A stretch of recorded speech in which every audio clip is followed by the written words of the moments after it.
lẻ đổ bộ vào Việt Nam. Để tồn tại, nhiều tiểu thương bỏ hàng Việt, bán hàng Trung Quốc. Bay người Trung Quốc vào chào hàng hơi bị nhiều luôn. Người Trung Quốc với một người phiên dịch đi vào chào hàng mà giá họ rẻ thì bắt buộc mình phải nhập hàng chung ấy. Loạt doanh nghiệp vừa và nhỏ trong nước điêu đứng. Là offline nó đã chết cái đây hơn 1 năm rồi, từ cái lúc mà TikTok vào, và bây giờ là Temu, có nghĩa là thảm thương đó. Theo cái đà này thì mình sẽ toan ngay lập tức luôn. Cảm giác rất là bất lực. Quý vị đang nghe VN Express hôm nay.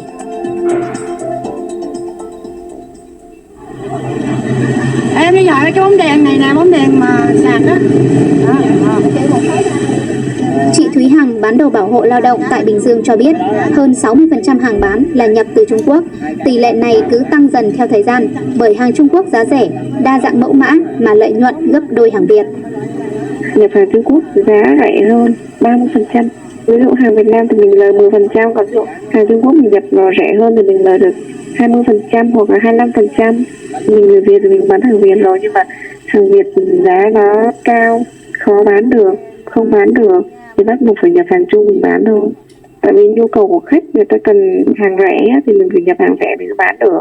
Chứ còn mình bán giá cứng quá thì đâu bán được đâu. Ví dụ như mình bán 50.000 nhưng mà cái hàng Trung Quốc mình nhập vào mình bán giá 35.000, 40.000 mình bán được hơn. Hàng Việt nhiều mặt hàng không đa dạng hàng hóa thì bán. Nhiều khách cứ đòi mẫu mã như này như kia này, mà mình có một vài mẫu thì mình đâu có bán được đâu, mình bắt buộc mình phải nhập đa dạng hàng. Chị nói hàng Trung Quốc ngày càng bành trướng khắp các con đường, cửa hàng. Nhiều người Trung Quốc đang sang Việt Nam trao xỉ tận nơi, kèm người phiên dịch. Hàng Trung Quốc bây giờ ngoài đây người ta đang đi chào hàng nhiều lắm, mà hầu như là người Trung Quốc luôn. Người Trung Quốc với một người phiên dịch đi vào chào hàng thì bây giờ cứ hơn 1 tháng là có một nhóm người Trung Quốc tới chào hàng. Chị thấy hơi khủng khiếp ấy, chứ thì không có đâu. 1 năm rồi ở đây á là có rồi. Cái hàng Trung chị thấy chất lượng cũng được chứ không phải kém, mà giá họ rẻ thì bắt buộc mình phải nhập hàng Trung. Ghi nhận tại các chợ xỉ ở thành phố Hồ Chí Minh như chợ Tân Bình, quận Tân Bình, chợ An Đông, quận 5, không khó để khách hàng tìm được những chiếc túi xách, đôi giày dép hàng Trung Quốc có giá từ vài chục nghìn đồng đến vài trăm nghìn đồng. Thậm chí những phụ kiện như kẹp tóc, dây cột tóc chỉ có giá vài nghìn đồng với đủ các thương hiệu. Với người chuyên xỉ hơn 20 năm tại chợ đầu mối Kim Biên, thành phố Hồ Chí Minh như chị Kim Dung cũng thừa nhận bán nguyên hàng Việt khó sống, họ buộc phải nhập hàng Trung Quốc. Tại sạp của chị, hàng Việt đang bị thay thế 80% bởi hàng Trung Quốc. Hàng Trung Quốc lấy càng nhiều thì giá càng rẻ. Theo chị, hàng Trung Quốc đã phủ kín 1/3 chợ Kim Biên. Hồi xưa thì đa số là 80% là hàng Việt rồi. Còn bây giờ hàng Việt hầu như là có 20-30 thôi, còn ngoài ra là hàng Trung hết. Chị bán là mấy cái túi người ta đi chợ đi, mà Việt Nam mình làm thì khoảng 20 mấy ngàn. Còn bên Trung Quốc thì em đặt số lượng nhiều, như em lấy trên là 100 cái, thì cái số lượng nó càng nhiều á thì giá nó càng thấp, khoảng chừng 10 mấy ngàn thôi. Em đặt số lượng càng nhiều nó càng rẻ. Hàng Việt mà đặt ít người ta cũng chẳng là, mà nếu mà làm thì cái giá đó thì mình lại không bán được. Tại vì mình đã là người bán sỉ, chợ sỉ, thì cái việc mà mình bán cho khách sỉ về bán lại thì em phải là đưa mức giá thấp nhất. Còn giá của mình cao hơn người ta nhất hơn chừng 1-2 ngàn thôi là người ta đã đi chỗ khác rồi. Cái khó thứ nhất là về giá phải siêu theo. Chị khẳng định hàng Việt Nam có chất lượng tốt nhưng ngày càng thất thế về mẫu mã, giá cả nên buộc tiểu thương phải thay đổi để sống sót. Nếu mà người Việt của mình bán hàng Việt mình vẫn vui hơn chứ. Giống như chị bán cặp cho một cái xưởng bên hàng Việt Nam á, một cái nhãn hàng rất là uy tín luôn, mà chị rất cảm thấy rất là tự hào á, tại vì hàng không bao giờ lỗi. Có nhiều xưởng Việt Nam mình may rất là đẹp, rất là chắc chắn. Hàng Việt Nam mình thì không có cái kiểu mà bán dễ không hư hỏng đâu, mẫu mã không đẹp thôi, nhưng mà khi may lên chất lượng là có. Còn hàng Trung á, thì mẫu mã có, nhưng nhiều khi là những cái phụ liệu này nè nó sẽ không có chắc, có bền đâu. Hàng Việt Nam mình đâu có đẹp nhiều đâu, không phải mình chê nhưng mà thiệt luôn á. Bán hàng thời trang thì em phải có nhiều mẫu thì phải theo xu hướng.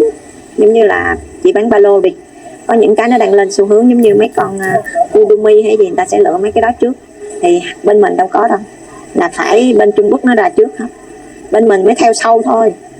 Cũng hơi buồn, tại vì mình phụ thuộc vô người ta nhiều quá. Bây giờ chị mà bán hàng Việt không thì cũng không có đủ sống, thì cũng phải lấy một vài những cái mẫu Trung Quốc để mà mình treo mình bán, rồi nó chiếm lĩnh thị trường luôn. Cơn lốc hàng giá rẻ Trung Quốc đổ bộ vào Việt Nam cả kênh offline lẫn online. Phân khúc giá rẻ càng dậy sóng khi hàng đi xuyên biên giới tới tay người tiêu dùng Việt với giá rẻ hơn cả hàng trong nước. Gần đây, nhiều sàn thương mại điện tử mở dịch vụ bán hàng tại thị trường Việt Nam tung giảm giá sâu tới 90%. Diễn biến này được cho là có thể gia tăng thêm sức ép cho các nhà sản xuất bán lẻ nội địa. Anh Đào Thế Vinh, nhà sáng lập thương hiệu thời trang Midori cho biết, doanh nghiệp điêu đứng vì bị hàng Trung Quốc bóp nghẹt đường sống. 20 điểm bán hàng đã bị xóa sổ, kênh bán hàng online cũng bị rớt hạng thảm hại vì người bán hàng Trung Quốc chiếm lĩnh. Doanh thu tụt dốc 50% chỉ trong hơn 2 tuần app Temu xuất hiện tại Việt Nam. Thật sự là ảnh hưởng trực tiếp cho em, tất cả luôn em. Chắc chắn 1000% là doanh số của tất cả các seller Việt Nam sẽ bị giảm. Anh không nói về lâu dài ha, trước mắt thì là cái sản lượng của bên anh đang thụt giảm rất là nhiều so với tháng trước, là cỡ 50% luôn á em. Anh đang bán top ở trong cái ngành của anh ở trên Matrix á, thì đó đã bị hai cái seller Trung Quốc nó vượt qua rồi đó. Thì là mình nhìn thấy rõ luôn là cái doanh số nó thụt liền ngay tức khắc, và cái dòng tiền của mình nó lại chảy về Trung Quốc. Hai cái người đứng đầu ở trên top là hai nhà seller của Trung Quốc luôn. Cái hiển thị của người Việt á, của seller Việt Nam không còn nữa, ngay trên sân nhà của mình, ngay trên Shopee và TikTok luôn, thì khắp nơi đều hiển thị những cái bạn seller của China luôn. Ví dụ anh nói về cái mặt hàng ví ha, thì ở trong 100 cái sản phẩm của Temu thì 60-70% là giá rẻ nha, thì nó sẽ nằm dưới 100.000 luôn. Cái ví á, là một cái mà dạng làm thủ công, nó chiếm cái trả cho nhân công làm ví á, rất là cao, nó đến 45-50 ngàn, tại vì nó là mình làm may mình dán rất là lâu với một cái ví. Nhưng mà với một cái thế mạnh của họ bán cái ví tới 6 mấy ngàn ví da free ship, thì làm sao tụi anh sống được. Cuối năm 2022 anh có mấy cái sạp ở tất cả luôn á, Bixi rồi Lotte rồi á, cuối năm đó thì tí đó họ vào họ đã dẹp hết rồi. Thì anh có rất là 20 điểm, nhưng mà bây giờ thì anh dẹp hết, không còn bán điểm nào. Là offline nó đã chết cái đây hơn 1 năm rồi, từ cái lúc mà TikTok vào, và bây giờ là Temu, có nghĩa là thảm thương đó, không còn chỗ dung thân luôn. Thị trường thương mại điện tử chứng kiến livestream và hàng giá rẻ lên ngôi. Theo Matrix, hàng giá rẻ đang trở thành cơn sốt. Thị trường quý 3 chứng kiến sự gia tăng mạnh mẽ của phân khúc giá rẻ. Các sản phẩm có giá dưới 200.000 đồng đã chiếm hơn một nửa tổng doanh số toàn thị trường, với mức tăng 9% thị phần so với năm ngoái. Riêng phân khúc dưới 100.000 đồng đã tăng 5% thị phần. Điều này cho thấy sức hút lớn của các sản phẩm giá rẻ đối với người tiêu dùng. Sức mua hàng nội địa giảm trầm trọng, anh Vinh buộc phải thu hẹp sản xuất và tính tới phương án đóng cửa. Anh nói không thể cạnh tranh lại Trung Quốc vì phần lớn nguyên vật liệu cũng đang phụ thuộc vào thị trường này. Bán cái hàng local brand Việt Nam và anh sản xuất ở Việt Nam thì cái cost không thể nào bằng được Trung Quốc, tại vì mấy cái logo mà từ ở trên cái ba lô của anh đều nhập ở Trung Quốc hết, thậm chí là cái vải thì anh cũng phải nhập từ Trung Quốc, tất cả đều Trung Quốc rồi là mình không thể so sánh được luôn á. Có nghĩa là mình chỉ lợi thế hơn là mình ra được cái mẫu nó khác hơn thôi, đóng cái tên thương hiệu của mình lên thôi, chứ thực tế là mình không cạnh tranh lại. Một vài cái ba lô cực kỳ tốt của bên Trung Quốc luôn, nó bán có 110 ngàn à, mà em biết cái phụ liệu của mình nó đã là 100 rồi, cộng với lại cái nhân công của mình 45-50 ngàn là 150 ngàn, bao nhiêu cái chi phí đó nó bán thấp hơn cái giá sản xuất của mình luôn. Đối với cái ví bán bằng cái giá mà một người thợ làm thôi. Theo cái đà này thì mình sẽ toan ngay lập tức luôn.